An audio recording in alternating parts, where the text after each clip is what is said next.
Rule of Saint Benedict. Gregory, in his only reference to the rule, described it as clear in language and outstanding in its discretion.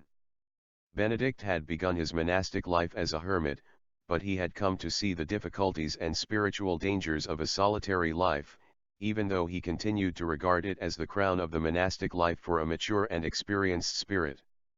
His rule is concerned with a life spent wholly in community, and among his contributions to the practices of the monastic life none is more important than his establishment of a full year's probation, followed by a solemn vow of obedience to the rule as mediated by the abbot of the monastery to which the monk vowed a lifelong residence.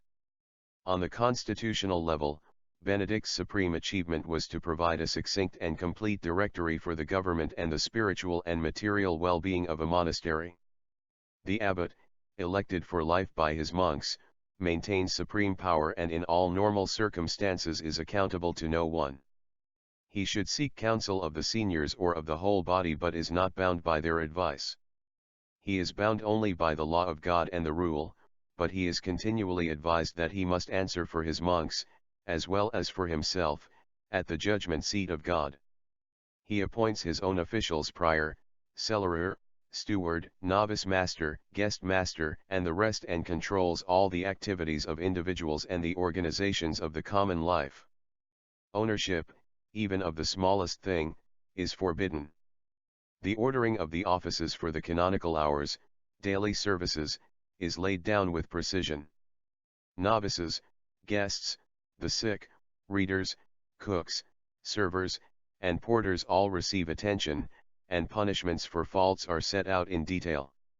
Remarkable as is this careful and comprehensive arrangement, the spiritual and human counsel given generously throughout the rule is uniquely noteworthy among all the monastic and religious rules of the Middle Ages.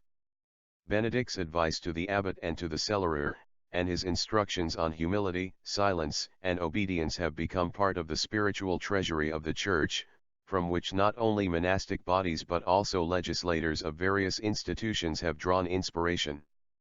Saint Benedict also displayed a spirit of moderation. His monks are allowed clothes suited to the climate, sufficient food, with no specified fasting apart from the times observed by the Roman Church, and sufficient sleep 8 hours. The working day is divided into 3 roughly equal portions, 5 to 6 hours of liturgical and other prayer, 5 hours of manual work, whether domestic work, craft work, garden work, or field work, and 4 hours reading of the scriptures and spiritual writings. This balance of prayer, work, and study is another of Benedict's legacies. All work was directed to making the monastery self-sufficient and self-contained. Intellectual, literary, and artistic pursuits were not envisaged, but the presence of boys to be educated and the current needs of the monastery for service books, Bibles, and the writings of the Church Father simply much time spent in teaching and in copying manuscripts. Benedict's discretion is manifested in his repeated allowances for differences of treatment according to age, capabilities, dispositions, needs, and spiritual stature. Beyond this is the striking humanity of his frank allowance for weaknesses and failure, of his compassion for the physically weak, and of his mingling of spiritual with purely practical counsel. In the course of time this discretion has occasionally been abused in the defense of comfort and self-indulgence, but readers of the rule can hardly fail to note the call to a full and exact observance of the counsels of poverty, chastity, and obedience. Until 1938 the rule had been considered as a personal achievement of Saint Benedict, though it had always been recognized that he freely used the writings of the Desert Fathers, of Saint Augustine of Hippo, and above all of Saint John Cassian. In that year, however, an opinion suggesting that an anonymous document, the Rule of the Master, Regula Magistri, previously assumed to have plagiarized part of the rule was in fact one of the sources used by Saint Benedict, provoked a lively debate. Though absolute certainty has not yet been reached, a majority of competent scholars favor the earlier composition of the Rule of the Master. If this is accepted, about 1/3 of Benedict's rule, if the formal liturgical chapters are excluded, is derived from the Master. This portion contains the prologue and the chapters on humility, obedience, and the abbot, which are among the most familiar and admired sections of the rule. Yet, even if this be so, the rule that imposed itself all over Europe by virtue of its excellence alone was not the long, rambling, and often idiosyncratic rule of the master.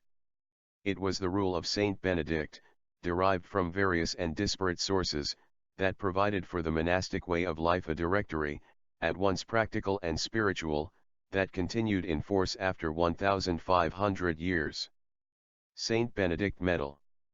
This devotional medal originally came from a cross in honor of Saint Benedict. On one side, the medal has an image of Saint Benedict, holding the Holy Rule in his left hand and a cross in his right. There is a raven on one side of him, with a cup on the other side of him. Around the medal's outer margin are the words, "May we, at our death, be fortified by his presence." The other side of the medal has a cross with the initial CSSML on the vertical bar, which signify Crux Sacra Sit Mihi Lux, may the Holy Cross be my light, and on the horizontal bar are the initials NDSMD, which stand for Non Draco Sit Mihi Dux, let not the dragon be my overlord. The initial CSPB stand for Crux Sancti Patris Benedicti, the cross of the Holy Father Benedict, and are located on the interior angles of the cross. Either the inscription Pax, peace, or the Christogram IHS may be found at the top of the cross in most cases. Around the medal's margin on this side are the Vade Retro Satana initials VRSNSMV, which stand for Vade Retro Satana, Non Quam Suade Mihi Vana, begone Satan, do not suggest to me thy vanities, then a space followed by the initial Simcluf, which signify Sunt Maliqui Libas, Ipsi Veninabi. Ebas, evil are the things thou profferest, drink thou thy own poison. This medal was first struck in 1880 to commemorate the 14th centenary of Saint Benedict's birth, and is also called the Jubilee Medal. Its exact origin, however, is unknown. In 1647, during a witchcraft trial at Natternberg near Metten Abbey in Bavaria, the accused women testified they had no power over Metten, which was under the protection of the cross. An investigation found a number of painted crosses on the walls of the abbey with the letters now found on Saint Benedict medals, but their meaning had been forgotten. A manuscript written in 1415 was eventually found that had a picture of Saint Benedict holding a scroll in one hand and a staff which ended in a cross in the other. On the scroll and staff were written the full words of the initials contained on the crosses. Medals then began to be struck in Germany, which then spread throughout Europe. This medal was first approved by Pope Benedict XIV in his briefs of December 23, 1741, and March 12, 1742. Saint Benedict has been also the motive of many collectors' coins around the world. The Austria €50 The Christian Religious Orders, issued on March 13, 2002 is one of them.